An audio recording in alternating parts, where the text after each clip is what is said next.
Can there be fair and safe elections in Kenya? The torture and murder of election chief Chris Msando is casting a shadow over next week's elections.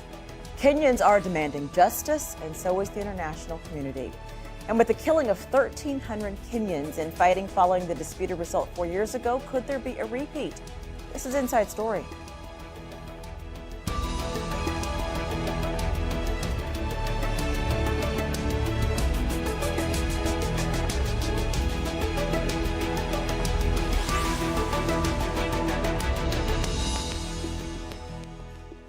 Hello and welcome to the program. I'm Richelle Carey.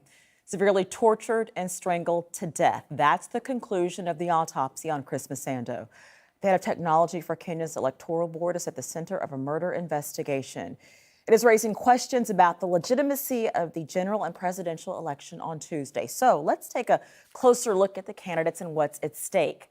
The presidential race is a rematch of 4 years ago between the winner, then President Uhuru Kenyatta, and former Prime Minister Raila Odinga. Kenyatta is the son of Kenya's first president. Odinga is the second son of Kenya's first vice president.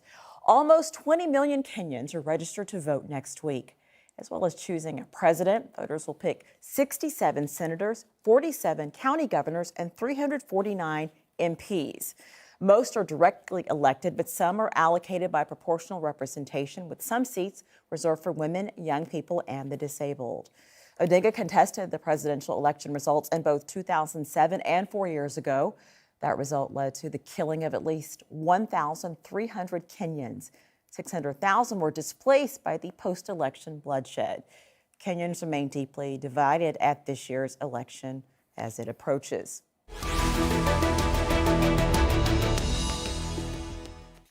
Let's bring in the guests now. All of them are joining us from Nairobi today. Allan, Namu, an investigative reporter at Africa Uncensored, an independent online news outlet. Raphael, Tuju, the Secretary General of the incumbent president's Jubilee Party, and Kenneth Okoth, a member of Parliament with presidential candidate Raila Odinga's ODM party. Thank you to all of you for joining me for the program. So, the kidnapping, torture, and murder of the senior-most election official. How are your constituents reacting to that? Ken, I want to start with you. I think it's really rather shocking, and we hope that this high-profile murder of Chris Msando, as well as other murders that have happened recently, last year we had the murder of lawyers Willie Kimani, will be investigated and quickly responded to so we get justice. Remember, Chris Msando had a very sensitive job in terms of this technology at the IEBC, and the British government and the US government have offered assistance by the FBI and the Scotland Yard to investigate and bring to book the culprits.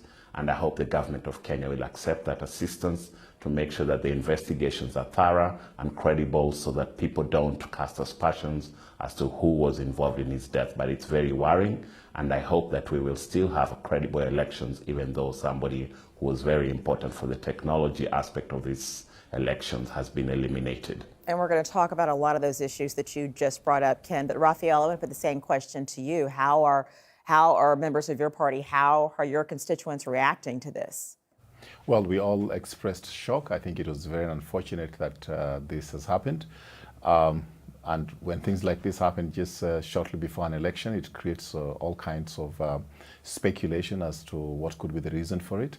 We are exercising a lot of caution not to jump to conclusions and to give the investigative authorities the opportunities to investigate this to the bottom of it. And they've been giving some updates as to what may have happened in the morning hours of that day when he disappeared. He had come from a nightclub at about 2:30 a.m. in the morning. We think it's very, very unfortunate that a young person of this capability can just lose his life like that. Both sides of the divide have expressed their dismay at this happening. Allan, obviously it's been, with the history of elections in Kenya, it's been extremely tense leading up to this. Having said that, was there any indication that something like this could happen? No, definitely. This was like the black swan event of this election. Much as there's been tension regarding the closeness of the race, some of that was mitigated because of the fact of devolution, because governors are spending more time campaigning. There's less focus on the national race. But this definitely was something that came out of the blue. It's that Black Swan event that ramps up the tension and the pressure on the Independent Electoral and Boundaries Commission to get things right this time around. And it makes things even more sensitive for the country going forward into these last few days before the election.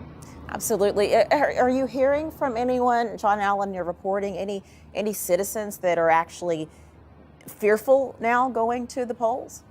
Well, yes, definitely. There are a number of places that have experienced, I wouldn't say an exodus, but there has been movement of people, especially in low-income areas. Ken can tell you more from his constituency. We've witnessed a few people moving out of areas that are dominated by certain tribes and trying to get into areas that have their own tribes, sort of to act as a buffer or protection against any outcome in terms of violence.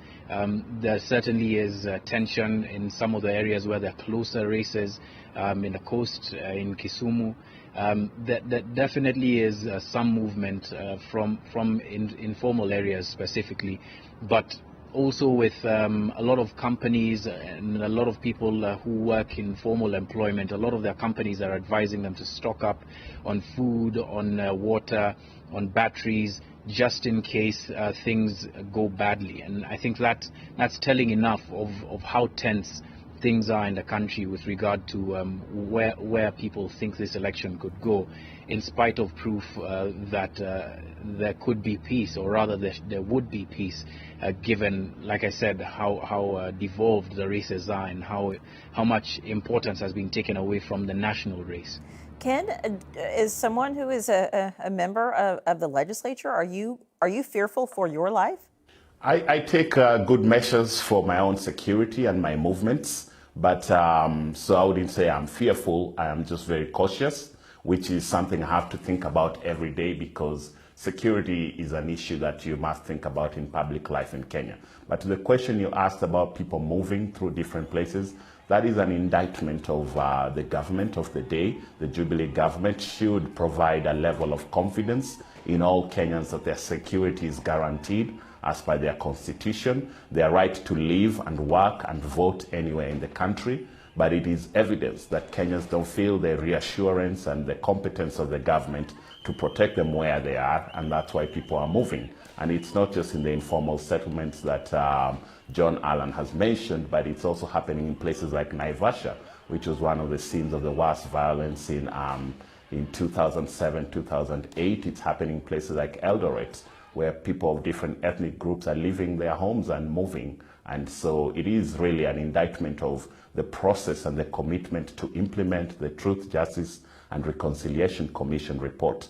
We had a TJRC report which this government has failed to implement, which my government, when we get in power, we will work hard to implement to fix the historical injustices, but also, just general regular security. The pattern of extrajudicial killings is very high, and John Allan has done some work on that. Okay, Ken, I want to give Raphael a chance to respond because of the things that you've said about his party. Raphael, what of that? What has been done to make Kenyans feel safe and have any trust in this electoral process? I think there's a backdrop to all this. I'm not going to try and score some debating points in this particular conversation. I think I would like to enlighten the rest of the world as to the challenges that we face in this country. We had post-election violence in 2007. At that time, the former Prime Minister, who is also a candidate in these elections, was a candidate in the elections in 2013, and he was a candidate in the elections in 1997. So this is his fourth attempt. He's kept on saying all the time that he's really never lost elections, he's always been rigged. And he has kept on saying that he suspects these elections are going to be rigged. He had organized, together with his party, all kinds of street protests last year to get rid of the electoral commission which was in place. And he has pronounced several times that he cannot lose these elections. He will only lose if he's rigged out. He has also said So, that or if this you're time saying, is rigged you're out, saying he will that not he's go to court, undermining. and he has not told people what he'll do. So they have created the element, yes, they have created the atmosphere of fear that is making a lot of people apprehensive and want to move out. John Allan, let me ask you, the Independent Electoral and Boundaries Commission, of which Chris Msando was part of that, clearly it seems that they have a very difficult job. But having said that, there has been criticism about their preparations for these elections, saying that that some of the same issues that were present in last election were present here. What has your reporting told you about what the commission had been doing to get a handle on things? Well, the commission, to be fair, it's not completely all they're doing. I think it's also a political situation that fomented some of the delays that they experienced. As Raphael mentioned, the street protests and the getting out of the former commission delayed some of the deadlines and some of the timelines that they had in terms of procurement of equipment, training and testing of this new equipment. Also, the law that was agreed upon by both sides has made it a fairly difficult affair to be able to manage. The independent and electoral management system is one that by law has to be electronic, and certain processes of it are written into the law, meaning that the IEBC has a very strict line to walk. Having said that, it looks like there's been a late rally by the IEBC with regard to procurement of equipment and with regard to testing of that equipment. Now, and perhaps this is why Chris Msando was important, because that gave people a level of confidence that things were starting to work. But then again, you look at the procurement of ballot papers, something that had been controversial since November last year, especially ballot papers for the presidential election, and that plays into some of the political narratives of the opposition. So it's sort of like a 2 steps forward, 2 steps back issue with the IEBC. And unfortunately, the death of Msando has just hurt all of the momentum that they had built towards going into a free, fair and credible election, even though it's highly unlikely that he'd be the only person who knows or manages the information and that system as he would have. I do actually want to ask you a little bit more about that, and I'd be remiss if I didn't say that obviously the people most directly affected by the death of Chris Msando is his family, obviously, but because of the role he had, that's why it's important to discuss the impact on the country at large. Leading up to this, had there been a level of enthusiasm, of interaction, of engagement by citizens really wanting to make this work, this process work, John Allan? I'd say engagement from the point of view of trepidation. People have been very suspicious of the IEBC's intentions, the IEBC's motives. Like a great example is the additional ballots that were brought into the country, and IEBC had said that it had about 1% for the presidential race, in addition to the ballots that were going to be used during the race. Immediately there was pushback from the public, especially online, in calculating just how much 1% means, and there was found to have been a gap of about 900,000 votes. So there has been engagement, there has been pushback, I'd say more so than open and positive engagement, because of what happened in 2013. I mean, you know, there's a saying, if you're chased by a buffalo, a black cow is scary enough. And so that's how the public, from my point of view, has been engaging with the IEBC. Let's talk.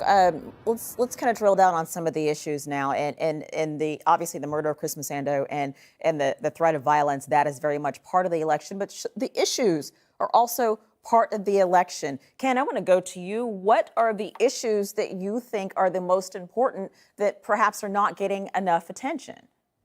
I think you'd want to quote someone like Reagan, who basically in the 1980s put it in his election: are we better off today than we were 4.5 years ago? The average Kenyan will tell you that they are not better off. The cost of living has gone up 40%. The daily subsistence things like maize flour have been hard to get by cartels that are, protected by government agencies. Extrajudicial killings are real in this country, from places like Garissa to Mombasa to the slums of Nairobi. So there's a lot of human rights issues. But when you talk about implementation of the devolution agenda, how much money is allocated to the county governments? Again, we have a fundamental difference there. The Jubilee side thinks 15 or 20% is enough. We are proposing to give up to 40% of annual revenues to the county governments to implement the devolved functions that have been given to them. on issues of national unity and reconciliation and inclusion. Again, the Jubilee government has failed, and I think the country is still polarized. That's why people are running away. They have said they'll not implement the TJRC reports, and we have said we will implement it. So a lot of young people are feeling left out with the high unemployment overall. Okay. The economy is growing on the big figures, and on the day-to-day issues, young people are not getting jobs, right, and Ken, are being left behind. So some people are feeling the benefit, but some are feeling left out. Okay, Ken, and obviously I gave a member of parliament an open-ended question, and you did the most with your time, as you absolutely should. So I'm going to give Raphael a chance to respond to some of the issues that you brought up. Raphael? Well, when you want to talk about cost of living and price of maize meal and the rest of it, you can go on and on about that all over Africa, all over the world. Everybody always complains about the cost of living, and politicians try to score debating points on this. I'm not going to go there. I think Kenya but are those not real issues, Raphael? In some respects, country. Yeah, I'll want to tell you what the real issue is if you give me a minute. Yes, sir. The real issue in this part of the world, anytime an African state has failed in Africa, it is invariably because of ethnic tensions and clan tensions. You can talk about Somalia, you can talk about South Sudan, you can talk about DRC Congo. The common thread that is evident in every failed African state is that. Now, as Jubilee Party and this president, the one action that they are committed to is to ensure that we make this country viable by bringing the Kenyans together.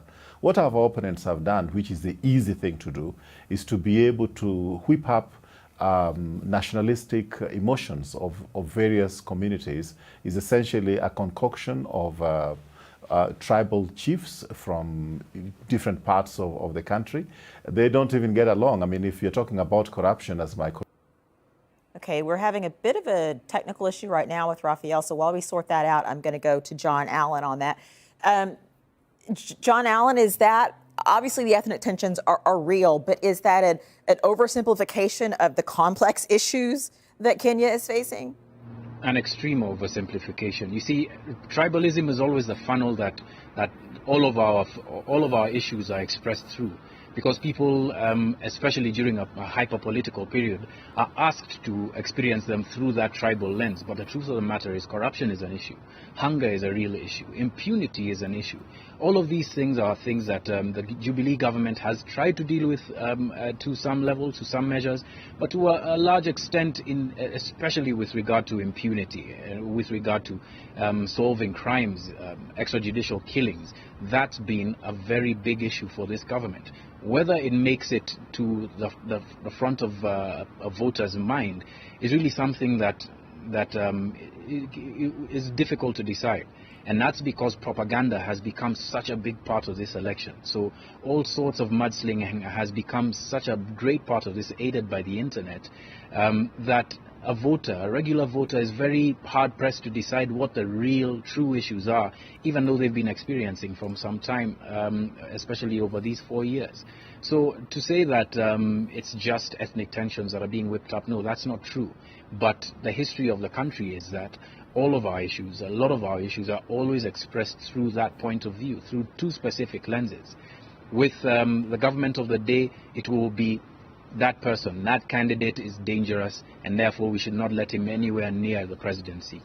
To the people in the opposition is that we've been marginalized. We, being the regular Kenyan on the street, has been marginalized, and therefore it is our turn to be able to take a share So of John this, Allan, let me ask you then, of this cake. If it's the same narrative every election, how do you get particularly young people, and I know you've done reporting on this, how do you get young people to feel like it's not just more of the same over and over?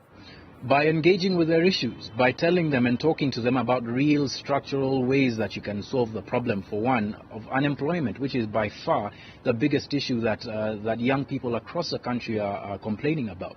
But because both Jubilee and NASA are reading from the same playbook, then the very broad strokes that are being painted and very hopeful pictures of the future that are being painted without real specifics, without real engagement.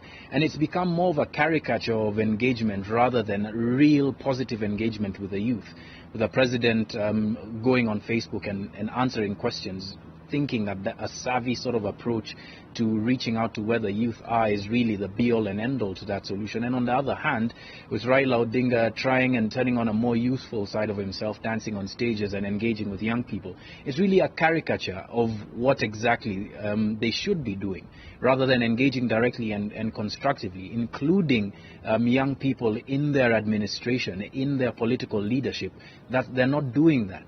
So, Ken might be a senior politician within the NASA coalition, but he's in a far lower rank than he ought to be if they were being serious about engaging with the youth. Let me ask Ken about that. Let me ask Ken about that. Ken, is there a pipeline, if you will, to get new, energized leadership into politics in Kenya, particularly in your party?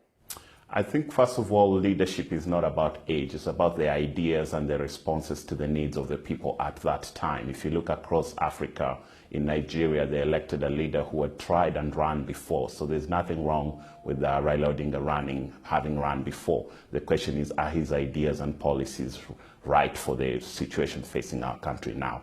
And we should not deny him the chance to run. We should listen to his ideas instead of denying him the chance. Specifically, let me give you two examples of issues that we've been focusing on in our campaign now. We've said that Jubilee is focused on creating a country of 40 billionaires and 40 million poor people. We are left behind. You had Raphael's response was that these issues are common all across Africa. That insensitivity and out of touch with people who are sleeping hungry every day in my constituency is why Jubilee is losing the support. We need to focus on policies such as the question of young single mothers in our country.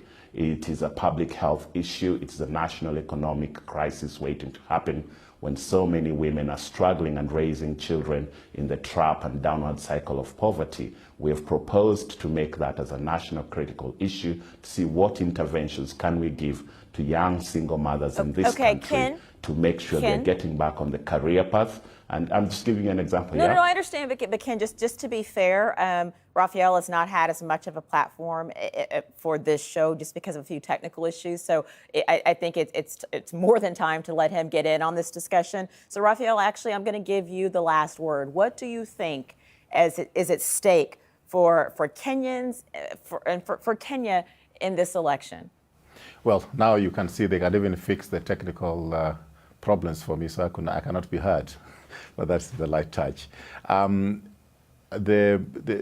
do have a real problem in this country in terms of how to bring the country together, and that's not unique to Kenya. I think is a problem right across Africa. So the thing that we consider most important is to ensure that we have unity of the country, peace in the country, because it doesn't matter what programs you have, if you're not able to ensure that there's peace, you'll build your roads, but then people will blow up the bridges, and then there'll be nowhere to go. I didn't hear the rest of the conversation that my colleagues in the other studios have said, so I don't know really how to respond, but I'm able to just confirm to you that we are committed to ensuring that we have a free and fair elections. This president has a record of having been the first presidential candidate to concede defeat in 2002. No other presidential candidate has ever conceded defeat. And we are hoping that if he wins this time, his opponents will concede defeat. They will concede. And on his part, he has said it over and over again. President Uhuru has said it over and over again that he's ready to hand over power to whoever is elected as president of this country. Our opponents are not doing that.